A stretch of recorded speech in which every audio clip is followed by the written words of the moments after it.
지난해 가구당 순자산이 역대 최고 수준으로 불어났습니다. 주로 부동산과 주식 가격 상승에 힘입은 결과인데 금리 인상을 앞둔 상황인 만큼 리스크 관리가 필요하다는 지적입니다.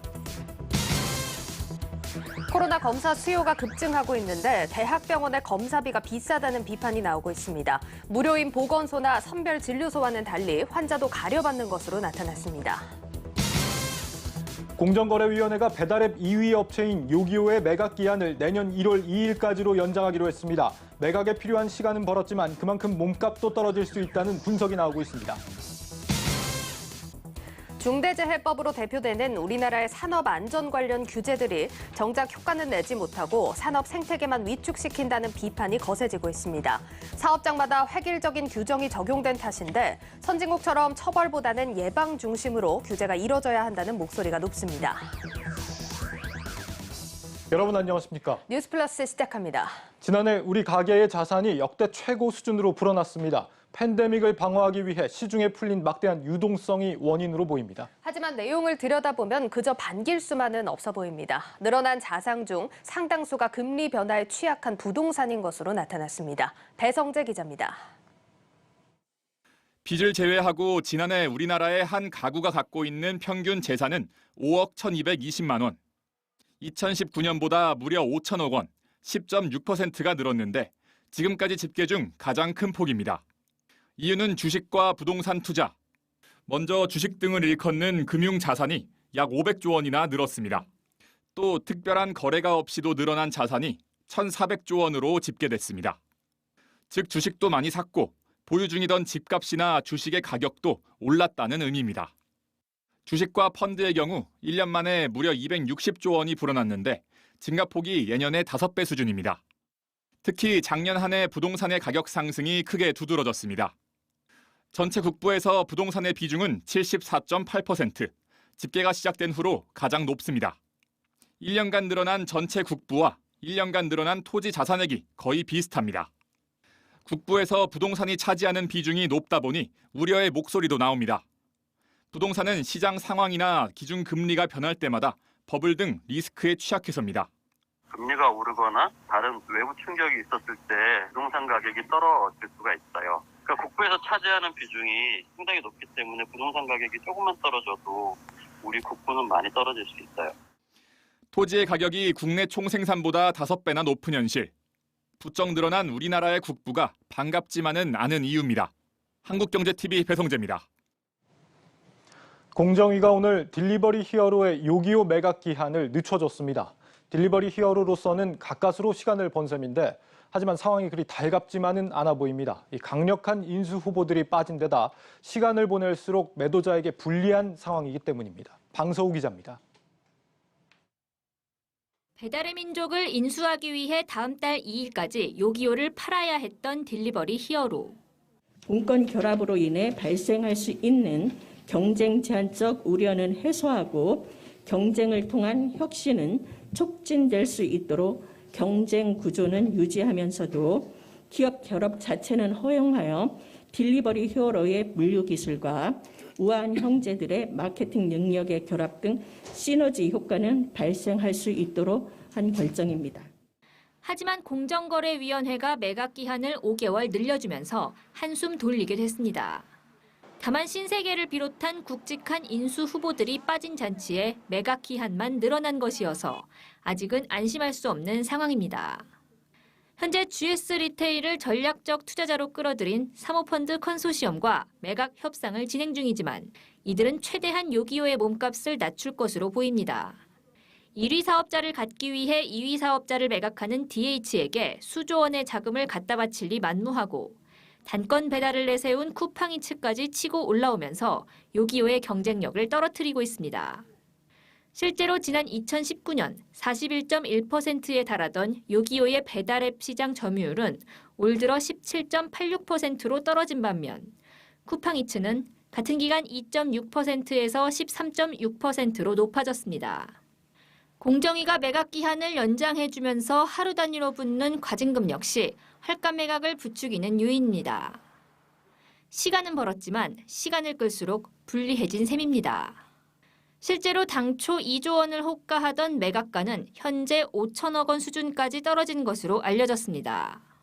한편 유력 인수 후보로 떠오른 GS 리테일은 전국 약 16,000개 오프라인 매장을 거점으로 퀵커머스 강화 전략을 내세우고 있습니다. 이미 배달 서비스 불응을 운영하는 메쉬코리아의 지분을 인수하고 지난달에는 자체 배달 플랫폼 우디를 론칭한 바 있습니다. GS 리테일이 요마트를 운영 중인 요기요를 인수하면 배민의 비마트와 쿠팡의 쿠팡이츠 마트 등으로 대표되는 퀵커머스 시장의 새 판이 짜일 전망입니다. 한국경제TV 방서호입니다.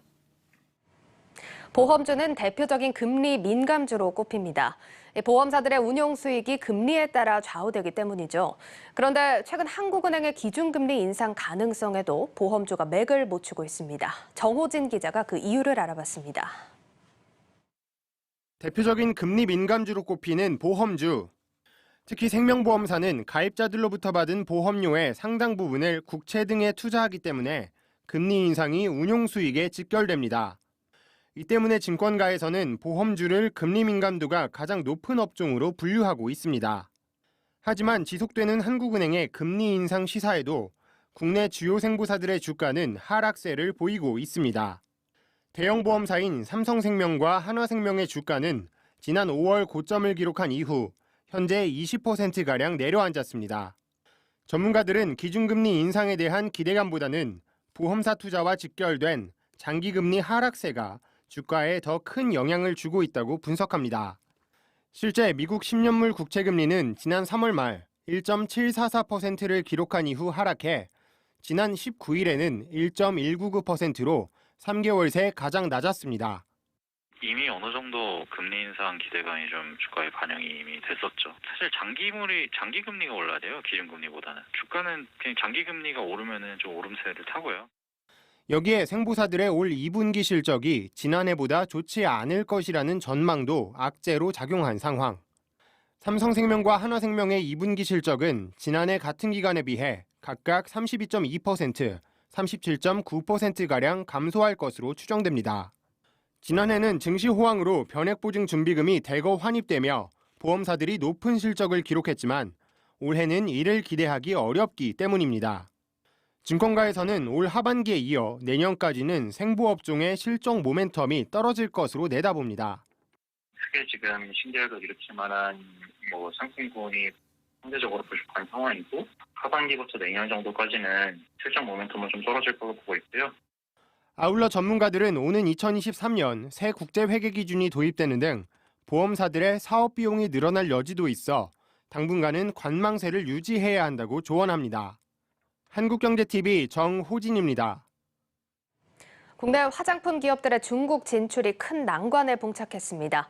애국 소비와 진흥 정책으로 중국 현지 브랜드들의 성장세가 매섭기 때문입니다. 한국 제품이면 가리지 않고 불티나게 팔리던 과거와는 달리 업체별 희비가 엇갈릴 거란 전망이 나오고 있습니다. 이민재 기자입니다.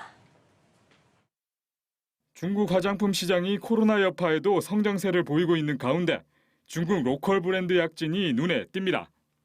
지난해까지 선두를 달렸던 중국 화장품 브랜드 완메이르지를 또 다른 중국 브랜드인 화시즈가 앞지르면서 올해 중국 내 시장 판도가 급격하게 변하고 있습니다. 이런 상황에 대해 국내 화장품 기업들은 촉각을 곤두 세우고 있습니다. 중국 애국 소비와 자국 브랜드 진흥 정책으로 C뷰티가 치고 올라오면서 중국 업체 간 경쟁이 치열해지니 한국 브랜드의 공간이 좁아지고 있기 때문입니다.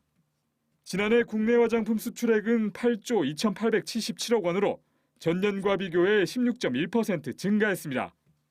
하지만 수출액 중 50% 이상을 차지하는 중국에서 한국 화장품의 점유율은 갈수록 줄어들고 있습니다. 이렇다 보니 중국 내 경제력 유무에 따라 국내 화장품 기업들의 희비가 엇갈릴 전망입니다. 전문가들은 앞으로 증시에서 국내 뷰티주를 투자할 때는 중국 내 높은 진입 장벽을 보유하고 있는 브랜드인지를 주의 깊게 살펴야 한다고 강조합니다. 지난달 진행된 중국 내 6.18 쇼핑 축제에서 LG생활건강, 신세계 인터내셔널 등 국내 화장품 브랜드들이 실적 상위를 차지해 부각된 바 있습니다. 다만 현지 저가 브랜드와 경쟁이 심화될 것으로 예상되는 아모레퍼시픽 등의 기업에 대해서는 신중한 접근이 필요하다는 설명입니다. 중국 내 실적 성장에 대한 우려가 좀 커지는 상황이다 보니까 이 부분이 아모레만의 이유인 것인지 아니면 중국 시장 전체에 대한 어떤 우려를 키우는 포인트인지 아직 좀 뭔가 명확해질 필요가 있긴 합니다만은 이런 가운데 고성장하는 중국 브랜드 관련 ODM, OEM 업체들은 수혜가 예상됩니다. 화시즈 등의 제품을 공급하는 코스맥스가 대표적으로 거론됩니다. 전문가들은 델타 변이 코로나 바이러스 확산으로 경제 재개 시기가 다소 늦춰진 만큼 시간을 갖고 차별화된 K뷰티주 옥석을 가려내는 게 필요하다고 조언합니다. 한국경제TV 이민재입니다.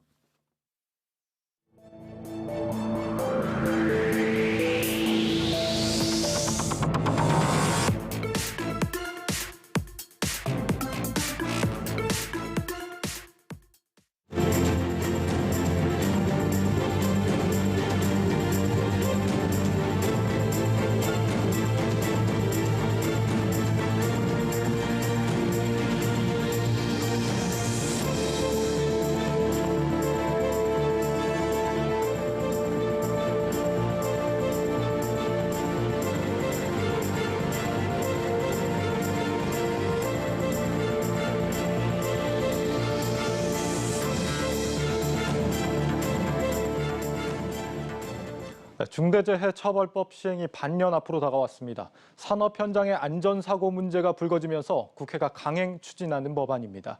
하지만 그 제도 개선 필요성이 강조되는 가운데서도 이런 방식은 아니다라는 지적들이 제기되고 있습니다. 과연 계속되는 노동자의 죽음을 막기에 충분한 법안이냐는 겁니다. 양현주 기자입니다.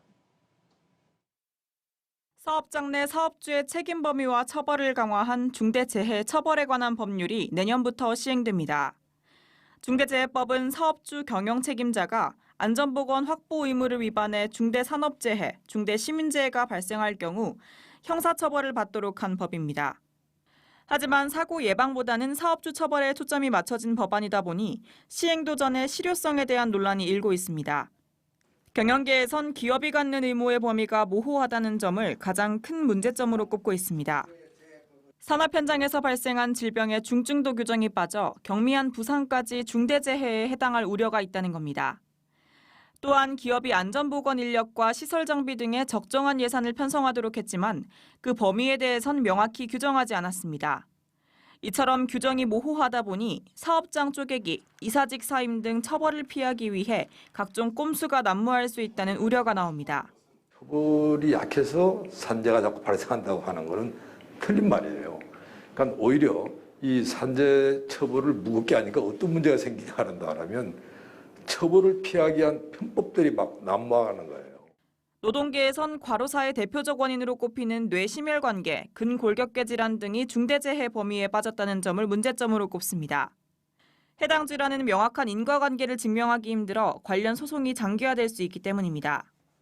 일부에선 2인 1조 작업, 신호수 투입 등 안전조치도 빠져 있어 근로자의 안전을 보호한다는 취지가 무색해졌다는 비판도 나옵니다. 경영계와 노동계 모두 반대하는 중대재해법. 과연 누구를 위한 입법인지 되돌아봐야 할 것 같습니다. 한국경제TV 양현주입니다. 중대재해법으로 대표되는 우리나라 산업안전 관련 규제들, 정작 효과는 내지 못하고 산업을 위축시킨다는 비판이 터져나오고 있습니다. 산업부 신용훈 기자가 이 소식을 들고 왔습니다. 신 기자, 네. 이 산업안전 규제를 처벌보다 예방으로 중심으로 좀 바꾸자, 이게 오늘 가져온 주제죠? 맞습니다. 이게 왜 필요한 겁니까, 이게? 아무래도 이게 사업장 사정이 각기 다른데 규제는 너무 획일적이다 보니까 실제로 현장에 적용하기 힘들다는 문제점이 발생하고 있거든요. 네. 바로 그런 이유 때문에 방향을 좀 바꿔야 되지 않느냐라는 의견들이 상당히 많이 늘고 있는 현실입니다.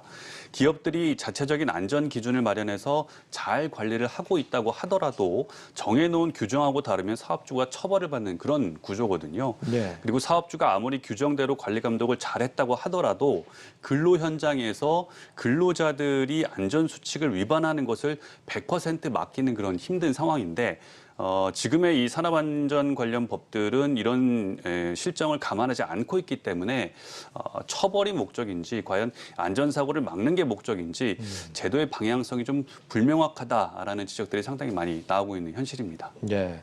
이 해외 선진국 같은 경우는 그러면은 처벌 중심이 아니라는 얘기인가요? 그렇습니다. 이 산업안전 체계가 이 처벌 쪽보다는 예방 쪽으로 좀 많이 기울여져 있는 상황인데요. 예. 이 해외 이 선진국들의 산업안전 관리 체계의 특징은 크게 세 가지로 요약을 할 수가 있습니다. 첫 번째가 교육이고요. 두 번째는 자율성, 그리고 세 번째는 이 민간 중심으로 운영이 되고 있다라는 점입니다. 네. 먼저 교육 면에서는 이 산업 강국인 이 독일의 체계가 좀 잘 잡혀 있는 상황인데요. 사업장 관리자들에게 총 3단계 기본 교육하고 5개의 향상 교육 훈련 과정을 제공하고 있습니다. 기본 교육의 경우에는 기초, 심화, 분야별 교육을 받게 되는데 현장 실습까지 포함한다면 총 65일의 훈련을 받게 됩니다. 그리고 5가지 전문 교육 분야에서는 조사 능력이라든가 심리학 분야, 그리고 이주 노동자 관련 교육까지 받을 수 있습니다. 심리학 교육도 하나 보네요. 네. 사업장 안전 관리자들에 대해서는 이렇게 교육을 좀 체계적으로 하고 있다라는 얘기고, 교육은 그렇고, 그러면 이제 실제 안전 관리 부분에서도 이제 선진국들이 좀 다른 게 있습니까? 일단 기업들이 좀 자율적으로 자신들만의 사업장에 맞는 방식을 택하도록 하고 있는 경우가 있는데요. 바로 네. 영국의 사례를 좀 예를 들어보면 1974년에 영국은 이 산업안전에 대한 접근법을 완전히 바꾼 보건안전법을 제정을 했습니다. 위험 요소에 대한 관리 통제 방식을 사업주가 스스로 선택할 수 있도록 한 것이 이 법의 특징이라고 할 수가 있겠는데요.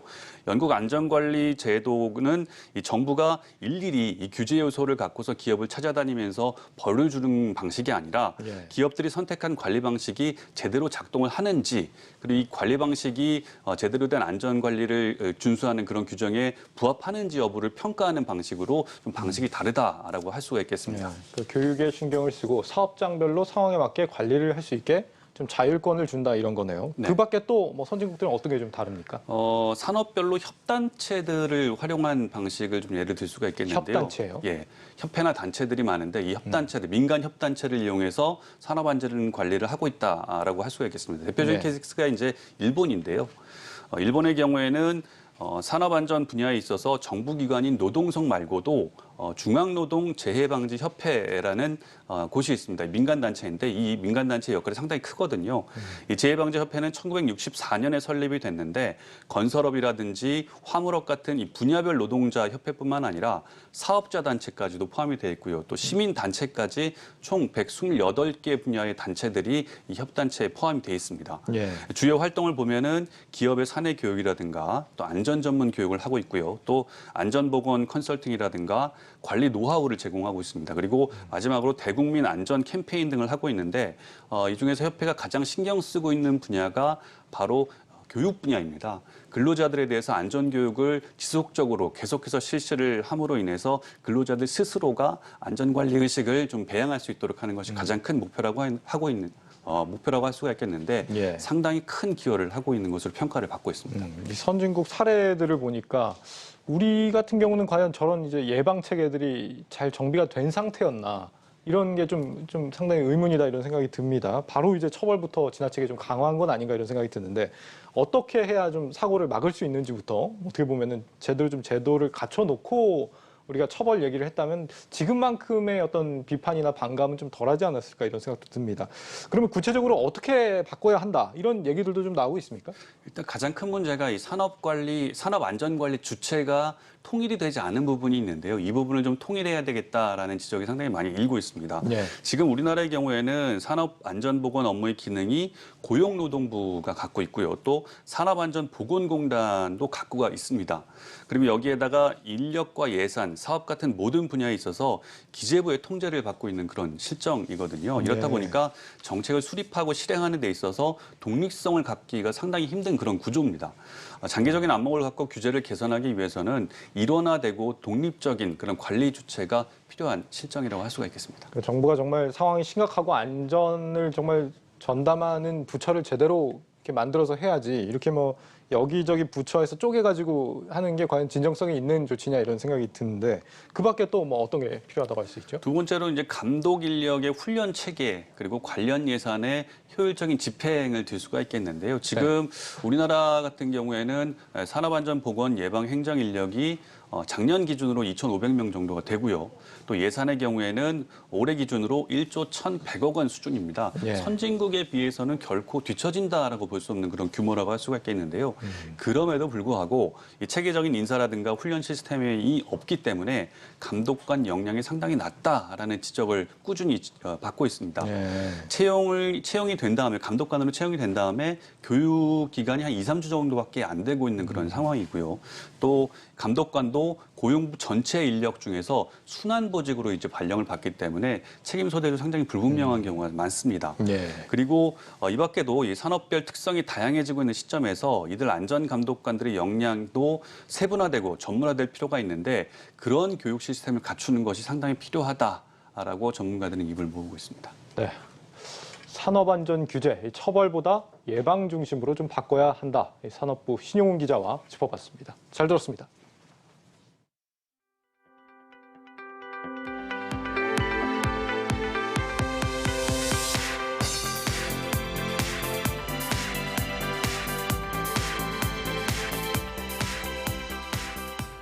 대학병원들이 코로나 검사를 하면서 이른바 배짱 영업을 하는 게 아니냐는 비판이 제기되고 있습니다. 다른 검사소들의 행렬이 몰리는 사이 과도한 비용을 부과하면서 책임을 피하고 있다는 겁니다. 김선엽 기자가 보도합니다. 현재 코로나 선제 검사 비용은 약 8만 원 정도로 책정돼 있습니다. 하지만 사회적 거리 두기 단계가 2단계 이상이 발령된 지역에서는 검사비 전액을 국가가 지원하고 있습니다. 예를 들어 사회적 거리 두기가 4단계인 서울 등 수도권의 경우 코로나 검사비는 무료입니다. 그러나 대학병원과 같은 민간 의료기관의 선별진료소는 검사 비용과 상관없이 추가적으로 진료비를 내야 합니다. 병원에 따라 차이는 있지만 2차 의료기관은 평균 10,000원 안팎이며 3차 의료기관인 상급 종합병원은 평균 3만 원에서 4만 원 사이입니다. 비용은 약 4만 원 정도 부과가 됩니다. 진찰료가 약 4만 원 정도입니다. 이처럼 비용의 차이가 큰 건 각 의료기관마다 진료 의료 수가가 다르기 때문이라는 게 병원들의 설명입니다. 반면 현재 사회적 거리 두기가 1단계인 경북 지역에선 무증상 검사자가 민간 의료기관을 이용할 경우 코로나 검사 비용과 진료비 모두 개인이 부담해야 합니다. 많이 내는 비용이 10만 원대고 그 비용은 처방이 들어가 봐야 정확히 알기 때문에 진료비 부담에도 불구하고 해외로 출국하려는 사람이나 취업준비생, 응급환자, 입원 환자들의 경우 선택의 폭이 좁습니다. 보건소에선 관련 서류를 발급하지 않기 때문에 민간 의료기관에서 코로나 검사를 받고 증명서를 발급받을 수밖에 없기 때문입니다. 또 민간 의료기관들은 응급 환자나 입원 환자에게 병원 내 감염을 막기 위해 코로나 검사서를 제출하도록 하는데 이 경우 사회적 거리 두기와 관계없이 본인이 검사 비용을 20% 부담해야 합니다.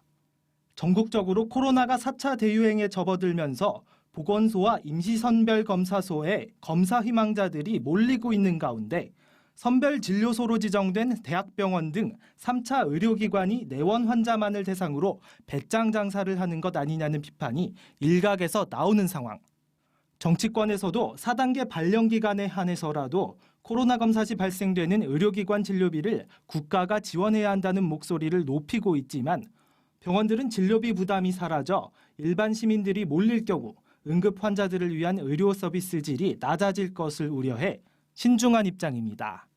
한국경제TV 김선엽입니다. 앞으로 금리가 오를 수 있다는 전망 속에 얼마 전 금융당국이 내놓은 금리 상한형 주택담보대출에 수요자들의 관심이 뜨겁습니다. 하지만 가입은 신중히 하시는 게 좋겠습니다. 기준금리가 1년에 최소 3번은 올라야 가입자에게 유리한 구조인 것으로 나타났습니다. 김보미 기자가 보도합니다. 일반 대출보다 이자를 더 부담하지만 금리 상승폭을 일정 수준으로 제한할 수 있는 금리 상한형 주택담보대출. 신규 대출자가 가입할 수 있는 월 상환액 고정형과 기존 대출자들이 선택할 수 있는 금리 상한형으로 나뉘는데 연내 한국은행의 기준금리 인상이 확실시되면서 대출을 받으려는 사람들의 관심이 높습니다. 하지만 전문가들은 가입을 서둘렀다간 오히려 이자 부담만 더 커질 수 있는 만큼 득실을 잘 따져보라고 말합니다. 실효성이 얼마나 있을지는 의문이기는 하네요, 이 대출이. 왜냐하면 대출로 변경하게 되면 바로 0.15%에서 0.2%가 가산이 되거든요. 예를 들어서 3%를 지금 현재 쓰고 있는 대출 이용자라고 한다면 가입자는 지금부터 3.2%를 부담해야 되기 때문에 실질적으로는 그렇게 유리한 상황은 아닌 것 같아요. 지금 바로 전화를 한다고 한다면. 실제로 금리 상한형의 경우 대출 금리가 연간 0.9에서 0.95, 5년간 2.75에서 3%포인트 올랐을 때 가입자가 유리한 구조입니다.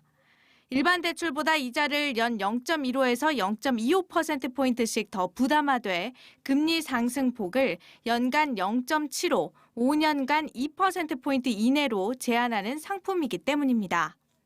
마찬가지로 월 상환액 고정형은 대출 금리가 연 1.2에서 1.3, 10년간 4에서 5%포인트 올라야 이득입니다.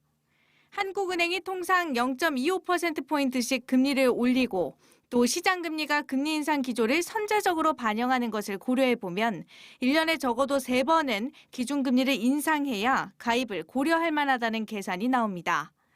그만큼 빠른 속도로 금리를 올려야 한다는 건데 과거 사례를 보더라도 흔하진 않습니다.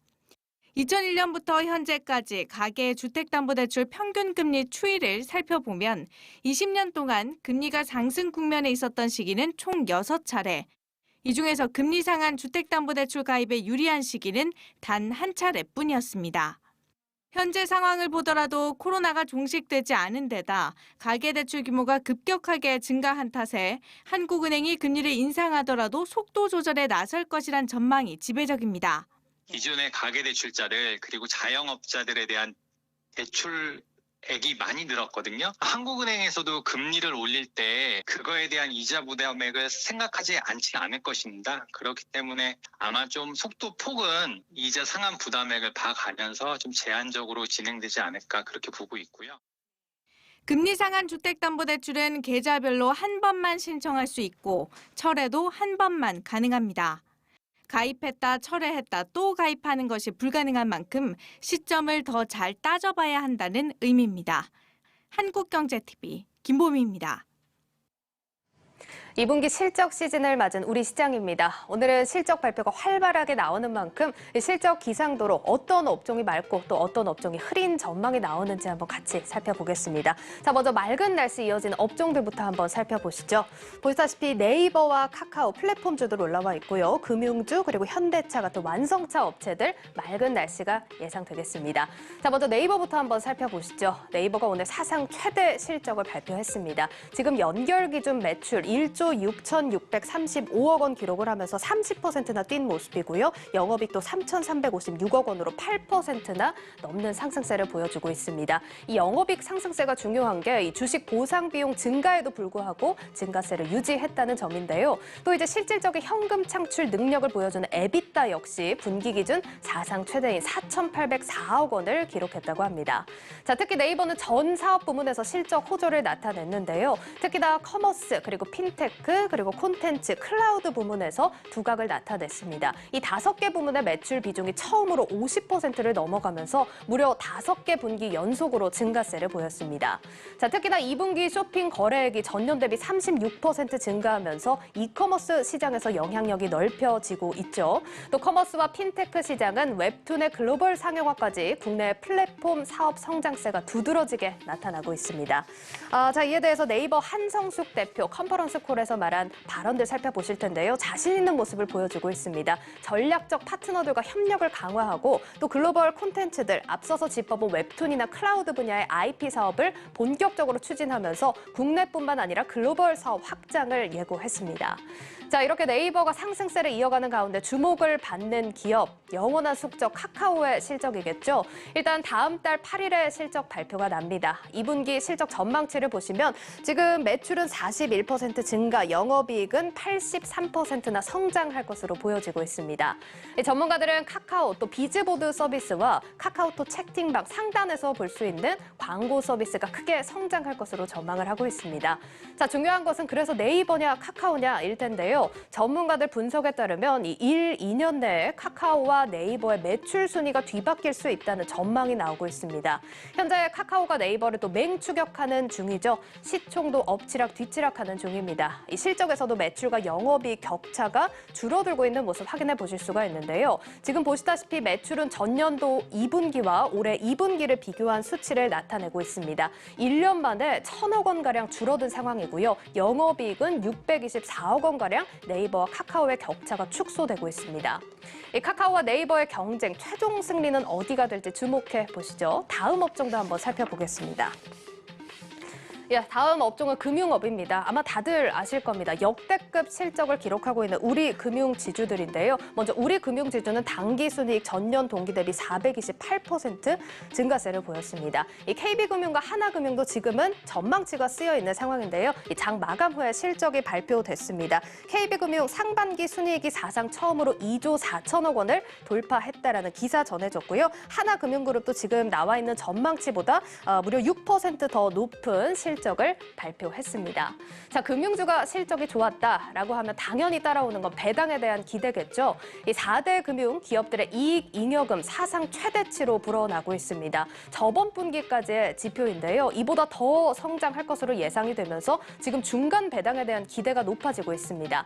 일단 4대 금융그룹 배당 제한 조치가 해제됐고 변수지만 카카오뱅크 상장으로 주가 부양이 다급해진 금융지주로서는 이 주주 환원을 강화할 수밖에 없는 상황입니다. 자, 여기서 주목해볼 만한 게 신한금융입니다. 지금 다른 금융사들과 금액에서 크게 차이가 나는 모습 확인해 보실 수가 있는데요. 이들 그룹 중에 최대 이익 잉여금이 확보되어 있는 모습에 더 기대가 실리고 있습니다. 역시나 2분기 실적 전망도 좋습니다. 순이익은 지금 보시다시피 1조 1,000억 원을 넘어서면서 24% 성장할 것이다라는 전망치를 보여주고 있습니다. 이 배당이 최대 어디까지 주어질 것이냐 하는 것에 많은 분들이 궁금해하시는데요. 먼저 실적을 발표한 우리 금융지주의 설명에 따르면 이 코로나 불확실성이 완전히 제거되지는 못했지만 중간 배당 포함 주주가치 재고를 위한 노력을 지속하겠다. 그러니까 중장기적인 배당 성향을 지금 30%까지 늘리겠다라는 입장을 밝힌 상황입니다. 금융기업들의 실적 호조 역대급으로 나오고 있는 만큼 배당까지 역대급으로 받을 수 있길 기대해 보겠습니다. 자, 다음 업종도 살펴보시죠. 완성차 업계 상황 살펴보셔야 됩니다. 오늘 현대차의 역대급 실적이 또 발표가 됐습니다. 사상 첫 분기 매출 30조를 돌파한 현대차인데요. 영업이익도 지금 1조 8천억 원을 돌파하면서 7년 만에 최대치를 기록한 상황입니다. 자, 여기서 중요한 건 국내 판매량은 사실 조금 부진했습니다. 10% 넘는 부진세를 보였지만 글로벌 시장 판매가 45%나 증가하면서 현재 수출 호조세에 큰 역할을 한 모습입니다. 자, 그렇지만 완성차 업계에 피할 수 없는 리스크, 바로 반도체 부족 현상이죠. 아쉽게도 3분기에도 이 현상은 지속될 것으로 전망이 되고 있습니다. 자, 첫째로 글로벌 반도체 공급 정상화가 지연되고 있는 상황이고요. 원자재 가격 상승세도 아시다시피 계속해서 지속되고 있는 모습입니다. 자, 그리고 코로나 타격으로 3분기 영업일수가 감소하면서 영향을 끼쳤습니다. 따라서 글로벌 재고 부족 현상까지 나타날 수 있다라는 분석이 나와 있습니다. 자, 그렇지만 현대차 입장에서는 나쁜 소식이 나온 건 아닙니다. 이 국내 완성차 업체들의 수출 호조세가 또 지속되면서 이 영향을 좀 감소할 수 있을 것이다라는 전망 함께 나온다는 점 체크를 해보셔야겠습니다. 자, 이렇게 맑은 날씨 예상되는 기업들 살펴봤는데요. 아쉽게도 이번에는 흐린 날씨가 전망되는 기업들 차례입니다. 또 이렇게 긍정적인 소식들을 살펴봤으면 우려가 나오고 있는 업종들 찬찬히 살펴볼 텐데요. 첫 번째는 조선업입니다. 한국조선해양의 실적 좀 대표적으로 살펴보시면 2분기 영업 손실을 기록했습니다. 마이너스 23.6% 또 격화된 걸로 나타나고 있는데요. 역시나 리스크는 후판 가격 급등입니다. 지금 20% 넘게 치솟은 후판 가격에 적자 전환할 수밖에 없었다라는 설명을 덧붙였는데요. 앞서 중국과의 출혈 경쟁으로 또 싸게 수주를 해왔던 2년 전 일감이 매출에 반영된 것도 악영향이라는 설명이 나와 있습니다. 자, 그러면 후판 가격은 언제까지 오를까요? 예상치가 나온 바로는 더 올라갈 것 같습니다. 현재 한국조선해양에서는 포스코와 후판 가격을 협상 중에 있는데요. 이 포스코 측에서는 현재 톤당 115만 원을 제시하고 있다고 하는데 올 상반기 후판 가격이 톤당 80만 원 선에서 거래가 됐다는 점을 감안했을 때 굉장한 상승폭입니다. 업계에서는 지금 톤당 100만 원은 무조건 넘을 것으로 보고 있는 상황입니다. 다만 조선 기업들 실적에 대해서는 이 신규 선박 건조수가 올라가고 있는 점을 감안했을 때 이 실적 부진은 다음 분기에 어느 정도 상쇄될 수 있을 것이다라는 전망 나와 있습니다. 자, 마지막 업종도 함께 살펴보시죠. 게임 업종입니다. 이 게임 업계는 8월 초부터 실적 발표에 들어가는데요. 지난 1분기 신작 부재와 또 연봉 인상으로 인해서 수익성 감소를 맛본 게임사들 2분기에도 신작 부재 또 그리고 기존 게임 매출 부진 등으로 비슷한 분위기를 이어갈 것으로 분석이 나오고 있습니다. 지금 게임 3사들의 영업이익을 보시면 모두 전망치가 파란색으로 하락할 것이다라는 전망이 나오고 있습니다. 다만 그래도 3분기 조금 기대를 모으고 있다고 하는데요. 신작에 대한 기대감 때문입니다. 이 위기감을 느낀 게임 업계 하반기부터 또 역대급 신작들을 발표할 예정입니다. 이 넥슨 같은 경우는 코노스바 모바일 그리고 카트라이더 드리프트가 신작으로 출시될 예정이고요. NC소프트는 블레이드 소울 2 또 그리고 넷마블은 마블 시리즈가 보시다시피 출격을 예고하고 있습니다. 3분기부터는 이 부진이 조금 풀린다고 하니까 또 기대해 보셔도 좋을 것 같습니다. 지금까지 2분기 실적 시즌을 맞이해서 실적 기상도 전해드렸습니다.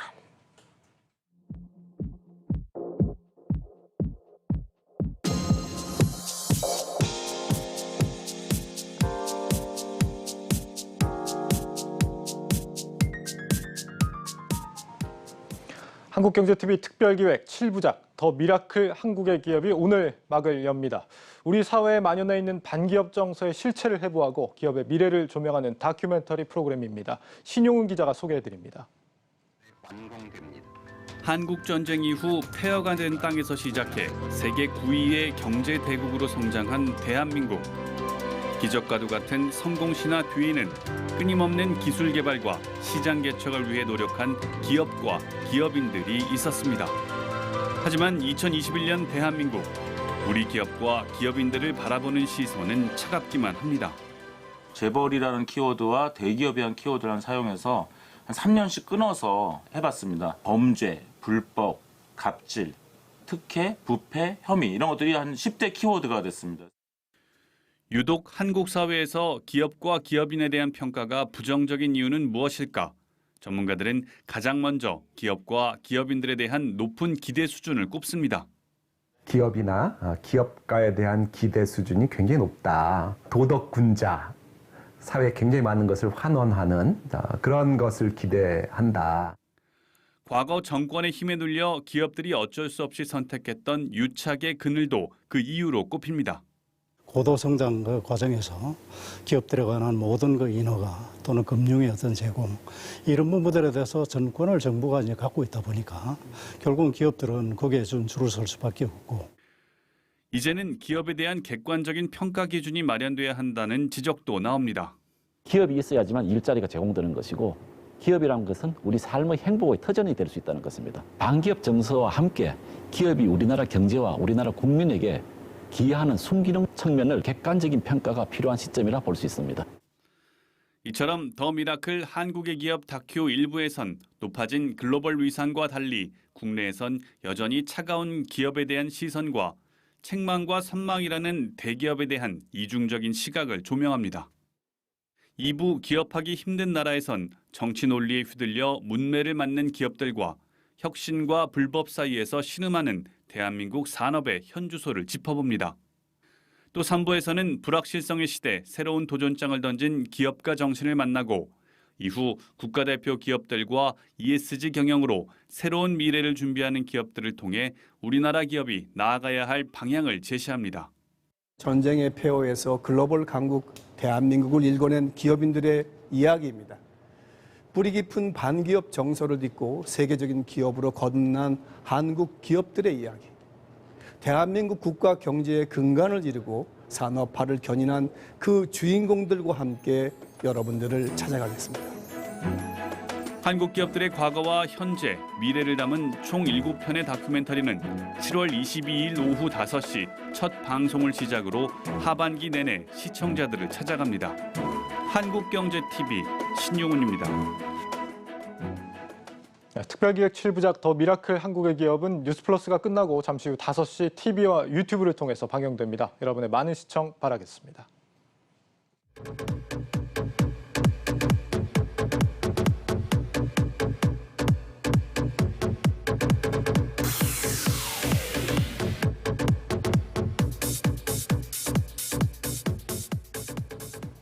네, 혹시 슬세권이라는 말 들어보셨습니까? 이 도심 속 상가들이 아닌 슬리퍼만 신고 돌아다닐 수 있는 동네 상권을 말합니다. 요즘 코로나 팬데믹에 이런 슬세권이 새로운 유망 상권으로 부상하고 있다고 합니다. 전효성 기자가 직접 다녀왔습니다. 2년 전만 해도 발 디딜 틈 없을 정도로 붐빈 홍대 상권. 이제는 대로변에 차가 주차됐을 정도로 인적이 줄었습니다. 사회적 거리두기 4단계가 시행되면서 서울 핵심 상권은 빠르게 침체되는 중입니다. 제가 나와 있는 홍대, 합정 일대는 평일과 주말할 것 없이 불야성을 이뤘던 곳이지만 지금은 이처럼 한산한 분위기를 보이고 있습니다. 집합 제한 시간이 되자 손님들이 가게를 속속 빠져나옵니다. 날이 저물기 전이지만 이미 문을 닫은 가게도 적지 않게 보입니다. 많이 힘들다고 하시잖아요. 여기 우리 같은 경우도 매출이 한 30-40%가 줄었어요. 임대료는 내려가진 않고 그냥 그대로 코로나 전하고 지금하고 똑같이 돼 있어요. 코로나로 인한 상권 침체는 수치로도 명확히 드러납니다. 신촌, 홍대, 합정 등 서울 핵심 상권의 공실률은 이미 2자릿수가 넘었습니다. 가장 비싼 임대료를 자랑했던 명동은 전체 상가의 약 40%가 빈 점포로 남았습니다. 에서 한 3분의 2 정도 줄어들었다고 보이고 그리고 매출로도 그렇게 나오고 있어요. 그래서 이제 퇴근 후에 손님들이 확 줄어들었고 주말에도 여기가 이제 공원도 있고 이제 데이트하러도 많이 오시는데 그렇게 데이트하러 오시는 손님들이 조금 많이 줄어드는 것 같아요. 코로나 확산으로 인해 상대적으로 부각받는 상권도 있습니다. 그동안 거주지 주변의 동네 상권은 핵심 상권에 밀려 주목을 받지 못했지만 코로나 확산으로 인해 상대적인 수혜를 입고 있는 겁니다. 김포에 거주 중인 30대 직장인 박세진 씨. 박 씨의 직장이 수개월간 재택근무를 하면서 생활 패턴도 이전과 달라졌습니다. 직장이 있는 강남, 핫플레이스가 많은 도심 상권을 찾기보단 집 주변에서 소비 생활을 주로 이어가고 있습니다. 집합 제한 시간이 장기간 이어지다 보니 지인과의 만남이 크게 줄었고 만나더라도 거주지 주변에서의 소규모 모임이 대부분입니다. 아무래도 코로나 때문에 이제 멀리 서울로 나가기보다는 합정이나 홍대 이런 데보다는 동네에 있는 상권들을 더 많이 활용을 하고 있는 상황입니다. 정장보다는 편한 복장, 구두보다는 슬리퍼를 신고 다니는 슬리퍼 세권, 이른바 슬세권이 상가시장 신조어로 부상했습니다. 사실은 코로나 전에는 거의 동네 상권을 많이 이용을 안 했던 것 같아요. 근데 이번에 코로나로 인해 가지고 활동 반경이 많이 좁아지면서 동네에도 이런 것들이 다 가능하구나를 많이 느낄 수 있었어요. 슬세권 인기는 시민들의 소비 패턴에서도 알 수 있습니다. 한 카드사의 결제 비율 집계를 보면 자택 500m 이내에서 발생한 결제 건수의 비중이 3년 전보다 크게 높아진 걸 확인할 수 있습니다. 반대로 집에서 멀리 떨어진 상권에서의 소비 비율은 크게 위축됐습니다. 거주지와 인접한 동네 상권의 경우 배달 영업이 수월하다는 점도 특징 가운데 하나입니다. 전문가들은 코로나 진정 여부에 따라 유명 상권과 동네 상권의 균형추가 다시 맞춰질 것으로 전망했습니다. 코로나가 어느 정도 종식이 되면 그 보복 소비에 대한 수요가 상당히 또 오프라인 매장으로 좀 나올 거라고 좀 보고 있고요. 매장의 형태도 단순 어떤 판매 매장, 먹거리 매장에서 어떤 체험 매장, 볼거리, 이용거리에 대한 좀 더 컨텐츠에 대한 보강된 이런 상가로에 대한 좀 변화 발전이 있지 않을까 이렇게 좀. 코로나로 인해 언택트 소비 패턴이 자리 잡으면서 상권 지형도 바뀌고 있는 오늘날입니다. 지금까지 전효성의 시크릿 부동산입니다.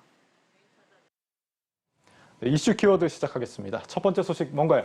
첫 번째 키워드 보시죠. 2,500조 몰린 카뱅 기관 청약입니다. 지금 네. 하반기 IPO 대여로 기대를 모으고 있는 카카오뱅크입니다. 인터넷은행 카카오뱅크에 기관 투자 자금 무려 2,500조 원이 몰린 것으로 나타났습니다. 투자은행 업계에 따르면 이 카카오뱅크는 지난 20일부터 이틀간 수요 예측을 진행했는데 국내외 기관 1,800여 곳이 참여를 해서 약 2,500조 원어치 주문을 넣었습니다. 이는 기관 수요 예측 사상 최대 주문 금액입니다. 바로 직전은 지난 지난 4월에 청약을 했던 SK IE 테크놀로지였는데 2,417조 원 수준이었습니다. 이보다 거의 100조 원 가까이 많은 수준인 거죠. 네, 사상 최대라니 기대감이 상당한 것 같은데 이렇게 되면 공모 가격도 상당히 높아질 수밖에 없겠습니다. 당초 이 카카오뱅크의 공모 희망 가격 밴드가 33,000원에서 39,000원 정도 아니었습니까? 예, 맞습니다. 이번 참여 기관 대부분이 지금 공모 희망 가격 최상단 이상으로 주문을 넣었기 때문에 이 최종 공모가는 39,000원으로 결정될 거다 이런 전망이 유력하게 나오는 상황입니다. 그간 공모가 고평가 논란이 일부 제기됐었는데 이 윤호영 대표가 그렇지 않다. 우리는 이 국내 시중은행들하고는 다르다라고 선을 긋기도 했죠. 예. 이렇게 인기를 모은다면 이번에는 따상도 기대할 수 있겠습니다. 물론 현재 공모가 산정 시스템이 잘 들어맞는다면의 얘기겠지만 실제로 그럴 가능성도 상당히 높아졌습니다. 카카오뱅크의 공모 직후 예상되는 시가총액이 지금 18조 5,289억 원 수준입니다. 이는 KB금융지주와 신한금융지주에 이어서 금융주에서는 시총 3위에 이르는데요. 이 상태에서 만약 주가가 상장 후에 15% 이상만 올라도 단숨에 금융업 대장주 자리를 차지할 수 있을 전망입니다. 네, 최근 이 다소 주춤한 공모주 시장 분위기와는 다르게 카카오뱅크의 인기가 이렇게 뜨거운 걸 어디서 발견할 수 있을까요? 기존 금융사들과는 다르다 이런 윤호영 대표의 발언대로 인터넷 은행으로서의 잠재력을 높게 평가한 것으로 해석이 되고 있습니다. 네. 카카오뱅크는 서비스 시작 이후 4년 만에 고객이 1,615만 명으로 올라섰고요. 특히 미래 경제활동 인구인 만 14세에서 19세 인구의 39%를 가입자로 확보한 상황입니다. 네, 개인 투자자들도 청약을 손꼽아 기다릴 것 같습니다. 언제가 청약일이죠? 일반 투자 청약은 오는 26일부터 시작이 됩니다. 이틀간 진행이 되는데요. 이 대표 주관사 중 국내 투자 유치를 맡은 KB증권을 비롯해서 한국투자증권과 하나금융투자 또 현대차증권에서 청약을 하실 수가 있습니다. 네, 다음 소식 살펴볼까요? 예, 다음 키워드 보시죠. 분할 후 다우 편입 긍정적입니다. 어떤 기업에 대한 얘기일지 궁금하실 텐데요. 엊그제 주식 분할에 성공한 컴퓨터 그래픽 처리 장치 개발 업체 엔비디아의 얘기입니다. 이 엔비디아의 다우지수 편입 가능성이 거론이 되고 있습니다. 뉴욕의 투자 리서치 회사인 CFRA는 엔비디아의 최근 주식 분할이 미국 내 30개 우량 기업들로만 구성된 다우지수 편입에 긍정적이라고 평가를 했습니다. 이미 엔비디아의 시총이 IBM이나 인텔보다 커져서 기술 업계의 거물이 된 만큼 지수위원회가 편입을 결정하는데 좋은 조건이 만들어졌다는 거죠. 네, 아직 설들만 계속해서 나오고 있는 거긴 한데 편입이 된다면 어떤 게 좋은 거죠? 예, 일단 우량주 클럽에 가입을 했다는 상징적인 의미가 있고요. 이걸 떠나서도 주가 부양의 가능성이 훨씬 더 높아집니다. 편입이 된다면 다우지수를 추종하는 패시브 펀드들이 엔비디아 주식을 또 매수를 하기 때문이죠. 실제 앞서 지난해 8월 세일즈포스가 엑슨모빌을 밀어내고 다우지수에 편입이 된 적이 있었죠.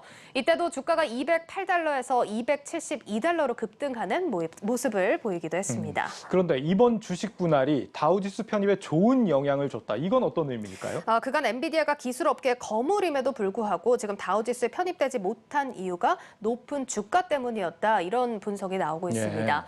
다우지수는 지수를 산출할 때 편입된 30개 종목의 주당 가격에 비례를 해서 가중치를 부여하게 됩니다.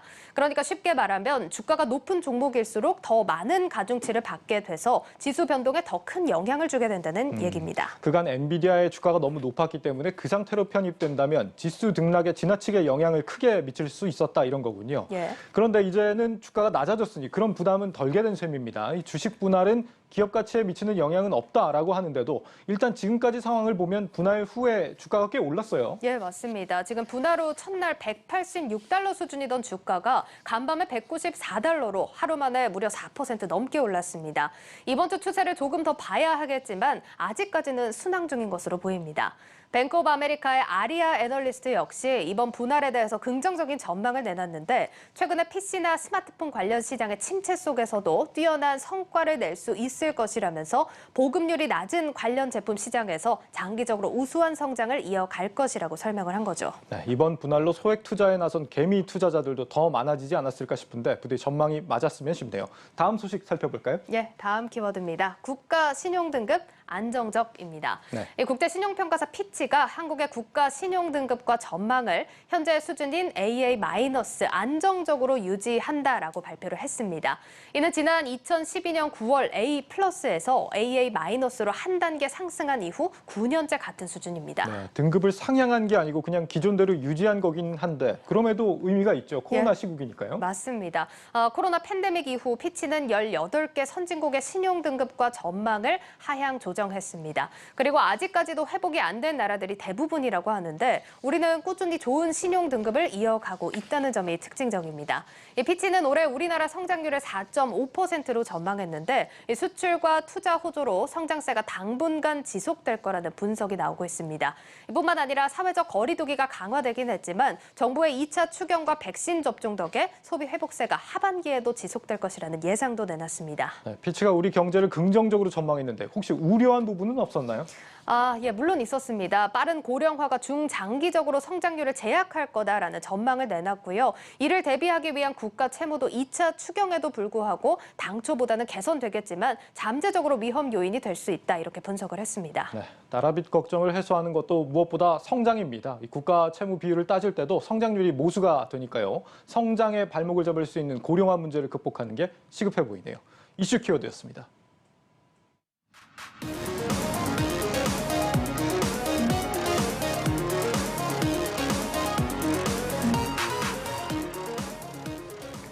IPO 종목 탐방 시간입니다. 화장품이나 뷰티 디바이스처럼 피부에 사용하는 제품들의 인체 적용 실험을 제공을 하는 기업이 있습니다. 바로 코스닥 상장사 P&K 피부 임상 연구센터입니다. 영업이익률이 50%에 육박하는데 하반기에는 중국 시장 진출에도 나선다고 합니다. 정희영 기자가 직접 다녀왔습니다. 지난 2010년 설립돼 지난해 9월 코스닥에 입성한 P&K 피부 임상 연구센터. 고객사가 의뢰한 피부와 관련된 화장품이나 뷰티 디바이스, 건강기능식품에 대한 인체 적용 시험을 주력으로 하고 있습니다. 제품의 허가와 광고의 실제 효과를 검증하는 데 필요한 시험 데이터를 고객사에 제공하는 겁니다.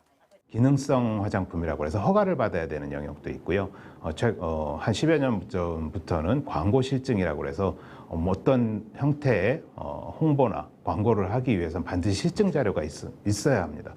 이런 실증 자료들은 인체 적용 시험을 통해서 해야 되는 일들이 많기 때문에 저희가 그런 서비스를 고객사들에게 아까 말씀드렸던 화장품 회사나 건강기능식품 회사들과 협업을 통해서 테스트를 해드리고 거기에 대한 실증 자료를 고객사에게 제공하는 게 저희의 비즈니스 모델입니다.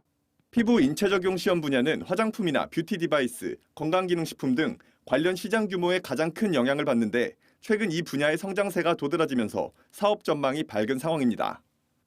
2013년 이후 화장품 책임 판매 업체 수는 5배가량 늘었고 건기식 제조업체 수와 국내 가정용 뷰티 디바이스 시장 규모 역시 폭발적으로 성장하고 있습니다. 이 인체 적용 시험 분야는 사실 피부에 적용되는 모든 제품에 해당됩니다. 이런 전방 시장이 자꾸 성장하게 되면 여기에 대한 효능을 입증하고 안전성을 체크하고 하는 수요도 같이 늘어나게 됩니다. 따라서 이게 성장이 같이 궤를 하고 있기 때문에 성장성도 충분히 되고 있고요. P&K 피부임상연구센터는 인체 적용 시험 분야에 있어 국내 유일한 상장사로 대형 고객사들을 보유하고 있습니다. 국내에서는 대표적으로 애경, 아모레퍼시픽, LG생활건강, 셀트리온 등이, 글로벌 시장에서는 로레알, 시세이도 등이 P&K 피부임상연구센터의 고객사입니다. 전방 시장의 가파른 성장세와 대형 고객사들을 바탕으로 P&K 피부임상연구센터는 견조한 실적을 기록하고 있습니다. 최근 6년 새 매출액 기준으로 연평균 26%의 성장률을 기록했고 이 기간 동안 평균 영업이익률은 50%대에 육박합니다. 평균적으로 20% 이상의 성장을 지속적으로 하고 있습니다. 그래서 작년 같은 경우에도 147억의 매출을 달성을 했고요. 아마 이 추세는 지속될 것이다라고 저희는 예측하고 기대를 하고 있습니다. 분기 기준으로 지난해 4분기 설비 투자와 인센티브 지급 등으로 영업이익률이 다소 주춤하긴 했지만 올해 1분기부터 다시 회복세를 보이고 있습니다. 여기에 지난 3월 새로 문을 연 부평센터가 2분기부터 본격적으로 매출에 반영되고 전방 시장의 수요 회복이 점쳐지는 만큼 3분기부터는 다시 50%대의 영업이익률을 기록할 것으로 전망됩니다. 부평드림센터는 설비의 어떤 뭐 규모나 캐파 관점에서는 현재 여의도 비전센터의 한 70% 수준으로 저희가 구축을 했어요. 저희가 부평의 드림센터를 추가로 오픈을 하면서 이 부분이 2분기에 일정 부분 반영이 됐을 거고, 그 다음에 3분기부터는 조금 더 반영이 될 것으로 예측이 되고요. 저희 전방시장 포함해서 많은 이제 산업군들이 어떤 회복과 발전을 위해서 노력을 할 거고, 저희도 마찬가지로 그런 수요가 같이 증가하고 이런 부분이 회복이 하반기에는 반영이 될 것이다 라고 기대하고 있습니다. 아울러 향후 중국 진출도 앞두고 있습니다. 연내 법인 설립을 마무리 짓고 내년부터는 본격적으로 인체 적용 시험 사업을 시작할 예정입니다. 중국의 화장품을 비롯한 전방시장 규모가 국내 대비 압도적으로 거대한 만큼 향후 성장성 역시 기대해 볼 만하다는 설명입니다. 여러 가지 법령 스터디나 관련 이제 협력 파트너들도 다 준비가 되어 있는 상태이기 때문에 내년부터는 중국에 진출해서 저희 인체 적용 시험 비즈니스를 서비스할 것으로 기대를 하고 있고요. 한국 시장 대비 엄청나게 큰 시장이지 않습니까? 화장품 영역도 마찬가지고요. 이런 인체 적용 시험 시장도 마찬가지입니다. 왜냐하면 전방 시장의 규모가 큰 만큼 인체 적용 시험 시장의 규모도 같이 크고요. 그러다 보니까 당연히 성장성은 충분한데, 이런 가운데 회사 주가는 올해 들어 우상향하고는 있지만 아직 상장 초반에 기록했던 신고가에는 미치지 못하는 수준입니다. 증권가에서는 P&K 피부임상연구센터의 목표 주가를 최대 37,000원까지 제시하고 있는 상황. 회사 측에서도 매출과 영업이익이 지속적으로 성장하고 있는 만큼 향후 주가는 꾸준히 우상향할 것이라고 자부하고 있습니다. 저희가 업계 최초 상장이다 보니까 저희 업종에 대한 이런 투자자분이나 이런 고객분들의 이해도가 좀 떨어지신 것 같아요. 저희가 앞으로 이제 또 지속적인 성장을 목표로 여러 가지 사업을 준비하고 있는 부분들을 말씀을 드렸지만, 이런 부분이 실적에 반영되고 또 새로운 기술 개발들이 같이 반영되고 이렇게 되면 앞으로도 주가의 흐름은 좋은 방향으로 갈 수 있을 것이라고 기대하고 있습니다. 기업의 수익 증가가 주가의 우상향으로 이어질지 관심이 집중되는 가운데 P&K 피부임상연구센터는 추가 성장 동력의 밑받침이 될 신시장 개척과 새로운 연구 개발에 매진한다는 방침입니다. 한국경제TV 정희영입니다. 뉴스플러스를 마치겠습니다. 여러분 고맙습니다.